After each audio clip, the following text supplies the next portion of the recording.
ایک ایسا اینگل لے کے تاک سے جو مارا تو کلیجے سے برچھی نکل گئی، آپ گر پڑے۔ حمزہ نے، معاویہ کی ماں نے، آپ کے سارے کپڑے نوچ ڈالے، بالکل ننگا کر کے پھینک دیا، لیکن اس کے پہلے اس نے چھری سے سینہ توڑا اور اندر سے کلیجہ نکالا، اور کچا کلیجہ معاویہ کی ماں نے، یزید کی دادی نے امیر حمزہ کا کلیجہ چبایا۔ کلیجہ کڑوا ہوتا ہے، اتار نہ سکی لیکن چبا کے تھوک دیا۔ امیر حمزہ کی لاش کو بالکل ننگا پھینک دیا گیا۔ ایک منافق تھا عبداللہ ابن ابی، یہ یوں تو اسلام کے فیور میں نہیں تھا مگر مسلمان ضرور تھا، اور منافق اس کو اس لیے کہا گیا، اللہ رسول نے اس کو منافق کہا کہ وہ کافروں کے ساتھ بھی ملتا تھا۔ اس منافق کے دل میں ذرا رحم آیا، اس نے اپنا جبہ اتار کے حضرت امیر حمزہ کی لاش کے اوپر ڈھانک دیا تاکہ شرم ڈھک جاوے۔ جب ہی رسول اکرم کو پتہ لگا تو آپ چاچا کی لاش کے پاس آئے، فاتحہ دی اور جبہ دیکھ کے پوچھا کہ یہ جبہ کس نے ڈالا ہے؟ تو کہا یا رسول اللہ وہ منافق عبداللہ ابن ابی نے ڈالا ہے۔ جب ہی وہ عبداللہ ملا تو حضور نے فرمایا، اے عبداللہ تو نے میرے اوپر احسان کیا ہے، میں تجھ کو اس اپکار کا بدلہ انشاءاللہ ایک دن ضرور دوں گا۔ میرے چاچا کی شرم تو نے ڈھانکی، میں تمہیں اس کا بدلہ دوں گا۔ عبداللہ ابن ابی بیمار پڑا بہت برسوں کے بعد۔ نبی کریم کو خبر پڑی تو حضور نے فرمایا اصحابوں کو کہ عبداللہ ابن ابی جب ہی مر جائے تو اس کو دفن نہ کرنا مگر مجھے ضرور خبر کرنا۔ عبداللہ ابن ابی مر گیا۔ لوگوں نے یہ سمجھ کے کہ اس منافق کی موت کاہے کو ہم رسول اللہ کو فرمائیں خبر دینے، حالانکہ نبی نے کہا بھی تھا، پھر بھی انہوں نے اس منافق کی تہجیز و تکفین کر ڈالی، کفن دیا، غسل دیا، کفن دیا اور لے گئے، اور قبر میں اس کو اتارنے والے تھے کہ رسول اللہ کو کسی نے کہا یا نبی عبداللہ مر گیا لیکن اب اس کو دفن بھی کر رہے ہیں۔ تو اسی طرح رسول اکرم بھاگے، جلدی جلدی جلدی چلتے چلتے جب دور ان کو نظر آیا قبرستان تو حضور نے زور سے آواز لگائی کہ ٹھہرو، اس کو دفن نہیں کرنا۔ سب لوگ ٹھہر گئے مگر عبداللہ کی لاش قبر میں اتر گئی تھی۔ جب حضور آئے فرمایا اس کو باہر نکالو۔ عبداللہ ابن ابی کی لاش کو، میت کو باہر نکالا۔ رسول اکرم دو جہان کا سرور کائنات، نبیوں کا سردار زمین پہ بیٹھ گئے، اس کی لاش کو اپنی گود میں رکھا۔ دیکھو عزت اور شرف دیا اس کو اپنے چچا کی تھوڑی سی خدمت کرنے میں۔ نبی کریم نے اس منافق کی میت کو اپنی گود میں رکھا، کفن کا تھوڑا پردہ ہٹا کے منہ ننگا کیا، اپنے منہ سے تھوک نکالی۔ واہ، نبی کریم پہ قربان جاوے، اپنے منہ سے تھوک نکال کے عبداللہ کی میت کے منہ میں حضور نے اپنی تھوک ڈالی۔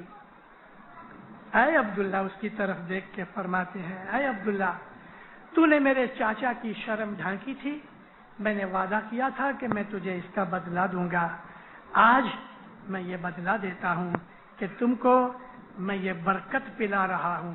یعنی حضور کی جو تھوک تھی وہ کیسی اعلیٰ درجے کی چیز، یہ وہ تھوک ہے کہ جو امام حسن حسین چوسا کرتے تھے۔ مولانا حسن مولانا حسین جب چھوٹے تھے پیدا ہوئے تو ماں کا دودھ نہیں پیا، حضرت ماتا فاطمہ نے ان کو رہنے دیا۔ نبی کریم آئے تو حضور نے پہلے امام حسن پیدا ہوئے، حضور نے اپنی جیب امام حسن کے منہ میں ڈال دی اور امام حسن نانا کی جیب کو چوستے رہے۔ پھر امام حسین پیدا ہوئے تو امام حسین کے منہ میں بھی اپنی جیب ڈال دی، چوستے رہے۔ حضرت علی کے ساتھ بھی ایسا ہوا۔ جب حضرت علی پیدا ہوئے تو رسول اکرم مکہ میں نہیں تھے، تھوڑی باہر ذرا دور گئے ہوئے تھے۔ مولا علی روئے بھی نہیں، ماں کی دھاون بھی نہیں پی، چپ چاپ بیٹھے رہے۔ لیکن تیسرے دن نبی کریم جب آئے تو رسول خدا نے حضرت علی کو اٹھا کے جب ہی دیکھا تو پہلی دفعہ مولا علی نے آنکھیں کھولی اور رسول اکرم